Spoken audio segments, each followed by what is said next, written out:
Morning friends and my dear students, welcome to our channel. मैं राजेंद्र मंडलोई फिर से आपका हमारे चैनल पर स्वागत करता हूं। हमारा जो टॉपिक चल रहा है वो टॉपिक चल रहा है आर्टिकल का।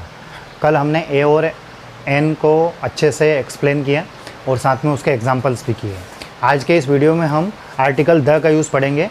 तो द जो है, देखिए आर्टिकल में द का यूज़ हम पढ़ रहे हैं।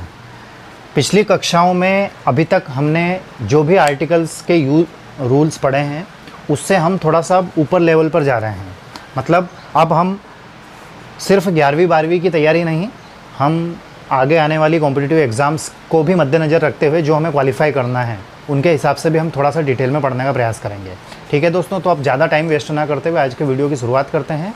और एक रिक्वेस्ट आपसे ज़रूर करूँगा कि आप हमारे इन सारे वीडियोस को, हमारे इस चैनल को आपके फ्रेंड्स, रिलेटिव्स, क्लासमेट्स के पास प्लीज़ शेयर ज़रूर कर दीजिएगा। ठीक है दोस्तों, तो चलिए देखिए, द जो है, द को डेफिनेट आर्टिकल कहा जाता है क्योंकि इसका प्रयोग कुछ निश्चित एवं विशिष्ट संज्ञाओं के पूर्व किया जाता है। निश्चित और विशिष्ट, निश्चित मतलब डेफिनेट हो गया इसलिए इसको डेफिनेट आर्टिकल कहते हैं।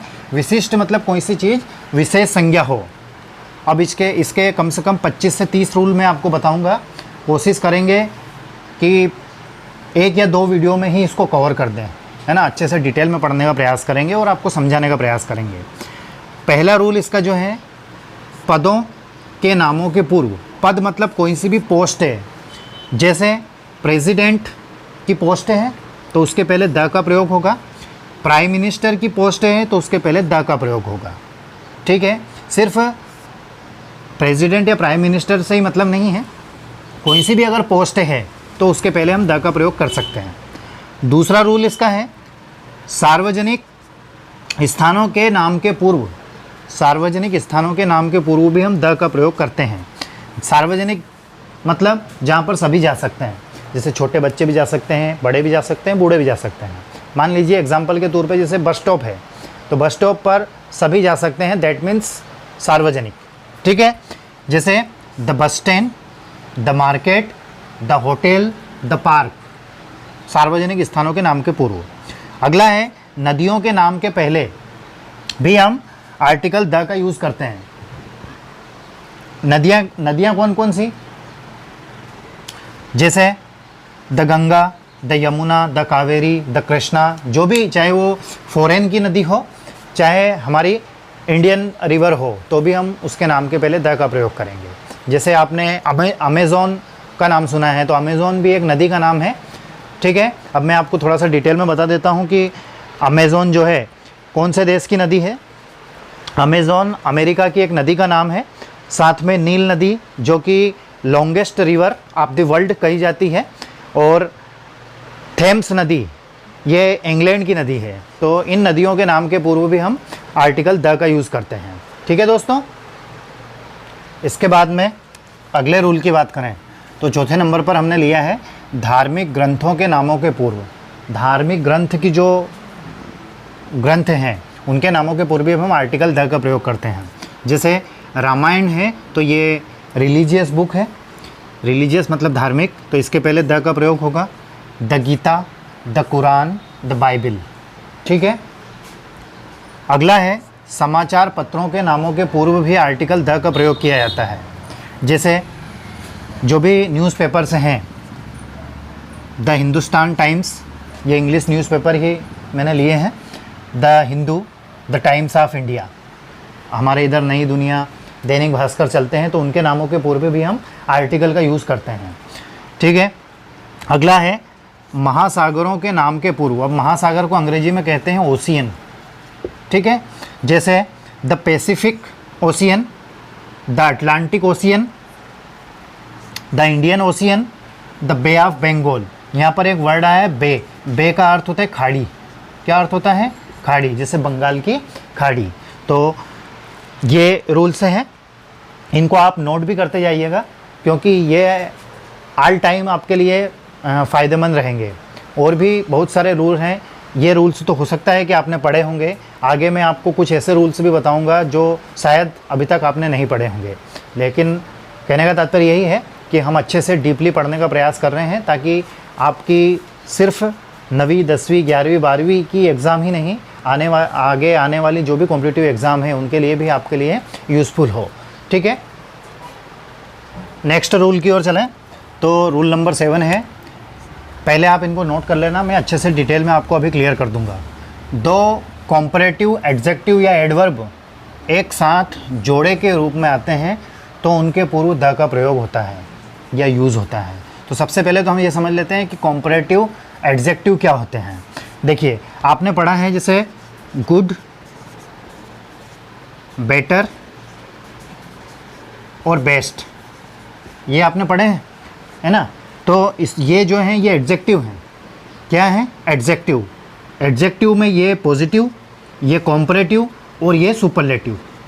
ठीक है, तो रूल हमारा क्या है कि यदि दो कॉम्परेटिव, ये कॉम्परेटिव होता है बेटर, जैसे लॉन्ग, लॉन्गर और लॉन्गेस्ट, ये अभी हम डिग्रीज ऑफ कंपैरिजन में आपको अभी टॉपिक हम पढ़ाने वाले हैं, तो इस रूल में आ गया है, तो इसको मैं थोड़ा सा आपको बता दे रहा हूँ कि कॉम्परेटिव एडजेक्टिव आखिर होते क्या हैं। तो ये जो हैं जैसे बेटर है, लॉन्गर है, टॉलर है, ये सभी क्या हैं? कॉम्परेटिव एडजेक्टिव हैं।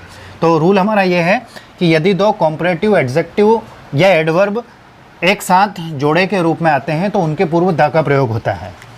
ठीक है, तो ये तो क्लियर हो गया है कि कॉम्परेटिव एडजेक्टिव किसे कहते हैं। तो ये सारे एडजेक्टिव हैं जैसे गुड, बैड, लॉन्ग, स्मॉल, है ना, जो किसी संज्ञा या सर्वनाम की विशेषता बताते हों वो एडजेक्टिव कहलाते हैं। अब उसमें कॉम्परेटिव कौन सा रहता है वो मैंने अभी आपको बता दिया है। तो जोड़े में यदि आते हैं जैसे सुनर और बेटर, ये जोड़े में है तो दोनों के पूर्व हमने द का प्रयोग किया है। फिर इधर हेल्दियर और हैप्पियर, फिर दोनों के पूर्व द का प्रयोग किया है। ये पहला, दूसरा और तीसरा, ये एग्जाम्पल है अलग अलग। स्वीटर तो हार्मर, देखिए मैं इनका ये कहावत के रूप में भी हम यूज़ कर सकते हैं, इनको प्रोवर्ब के रूप में भी। जैसे अपन कहते हैं ना कि जो जल्दी आता है वो जल्दी पाता है, तो द सुनर मतलब जल्दी आने वाला जल्दी पाता है या अच्छा रहता है। अगला है, फिर हम कहते हैं कि व्यक्ति अगर स्वस्थ है तो खुश है, तो हेल्दियर, हेल्दियर मतलब स्वस्थ, हेल्थ। तो ये कह रहा है कि द हेल्दियर द हैप्पियर, जो हेल्दी रहता है वह खुश रहता है। फिर है स्वीटर, हार्मर, मीठा, जितना मीठा खाओगे उतना आपको वो नुकसान करेगा, तो द स्वीटर द हार्मर। तो कहने का तात्पर्य यह है कि दो कॉम्परेटिव एडजेक्टिव जोड़े के रूप में आते हैं, जैसे ये और ये दोनों एक जोड़ा हो गया, तो उसके पहले हम आर्टिकल द का प्रयोग करते हैं। नेक्स्ट रूल की ओर चलें तो अगला जो रूल है वो भी मैं आपको क्लियर कर देता हूँ फिर बाकी के जो भी रूल्स बचे हुए हैं उन सारे रूल्स को मैं नेक्स्ट वीडियो में कवर करूँगा, क्योंकि हमारा जो वीडियो है वह थोड़ा सा लेंदी हो रहा है ना, बड़ा होगा तो आप देख नहीं पाओगे, उसको आगे आगे बढ़ा के या स्पीड मेंटेन करके पढ़ोगे तो उससे में मज़ा नहीं आएगा। 8वां रूल जो है ये यह है कि यदि किसी नाउन का वाक्य में दूसरी बार या फिर बार बार यूज़ हो रहा हो तो द का यूज़ किया जाता है। ठीक है, अभी एग्जाम्पल दूंगा, आपको अच्छे से क्लियर हो जाएगा। एग्जाम्पल है,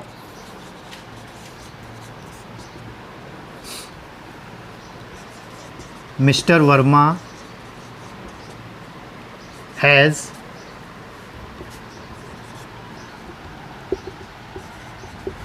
गर्ल एंड बॉय।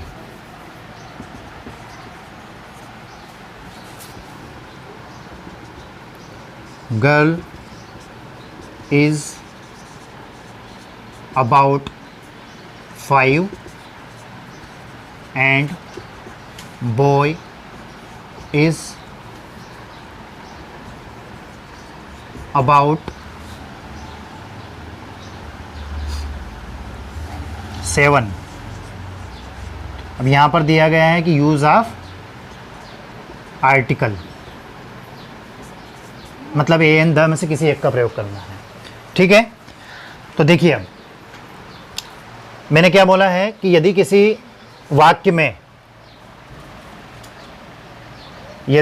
वाक्य में नाउन का प्रयोग दूसरी बार या फिर बार बार किया जाता है तो उस समय हम द का प्रयोग करते हैं। अब यहाँ पर आपको बोल दिया कि ए एंड द किसी एक का प्रयोग करना है, तो यहाँ पर एक रिक्त स्थान दिया गया है और रिक्त स्थान के बाद में दिया गया है गर्ल। तो इसके उच्चारण की शुरुआत देखें तो क्या हो रही है, ग से हो रही है, जो कि हिंदी वर्णमाला का क्या है, व्यंजन है। तो यहाँ पर क्या आना चाहिए, ए आएगा। फिर यहाँ पर रिक्त स्थान है, यहाँ पर बॉय लिखा हुआ है, तो इसके उच्चारण को देखें तो यहाँ पर क्या है, यहाँ पर भी ए आएगा। तो कहने का तात्पर्य है कि mister Verma has a girl and a boy. अब इसी वाक्य में फिर से रिक्त स्थान आ रहा है, गर्ल के पहले रिक्त स्थान है और यहाँ पर बॉय के पहले रिक्त स्थान है। ठीक है, तो वाक्य में पहले तो हमने यहाँ पर ए लगा दिया इनके पहले। अब देखिए ये जो लड़की है, ये लड़की कौन सी लड़की है, ये वही लड़की है जो मिस्टर वर्मा की लड़की है, जिसके बारे में हम पहले जिक्र कर चुके हैं। इसी के बारे में हम बात हो रही है, तो हम यहाँ पर ए ना लगाते हुए हम यहाँ पर क्या लगाएंगे, द लगाएंगे। फिर अगली बार एंड रिक्त स्थान बॉय इज अबाउट 7। तो ये कौन सा लड़का है, ये वही लड़का है जिसके बारे में हम बात कर चुके हैं, जो मिस्टर वर्मा का लड़का है। तो यहाँ पर भी द का प्रयोग होगा। फिर से मैं अच्छे से क्लियर कर रहा हूँ। Mister Verma has a girl and a boy, the girl is about 5 and the boy is about 7। Mister Verma की एक लड़की और एक लड़का है। लड़की की उम्र कितनी है, 5 वर्ष है। तो कौन सी लड़की की, जो मिस्टर वर्मा की लड़की है, जिसके बारे में हम पहले चर्चा कर चुके हैं, इसलिए यहाँ पर द लगा है। और लड़का कौन सा, जिसकी उम्र 7 वर्ष है, तो ये वही लड़का है जो मिस्टर वर्मा का लड़का है, जिसके बारे में हम पहले चर्चा कर चुके हैं। तो इसलिए यहाँ पर द का प्रयोग हुआ है। ठीक है दोस्तों, आपको किसी प्रकार का कोई डाउट या कोई क्यूरी हो तो आप कमेंट्स कर सकते हैं। आर्टिकल द के और भी रूल्स बचे हुए हैं, वो हम नेक्स्ट वीडियो में कवर करने का प्रयास करेंगे। तब तक आप इनको नोट कीजिए, अपने नोट्स तैयार कीजिए और अपने फ्रेंड्स, रिलेटिव्स, क्लासमेट्स के पास हमारे इन वीडियोस को शेयर करना ना भूलें। ठीक है दोस्तों, thank you very much for watching. Stay home, stay safe and please take care of your self. Thank you once again.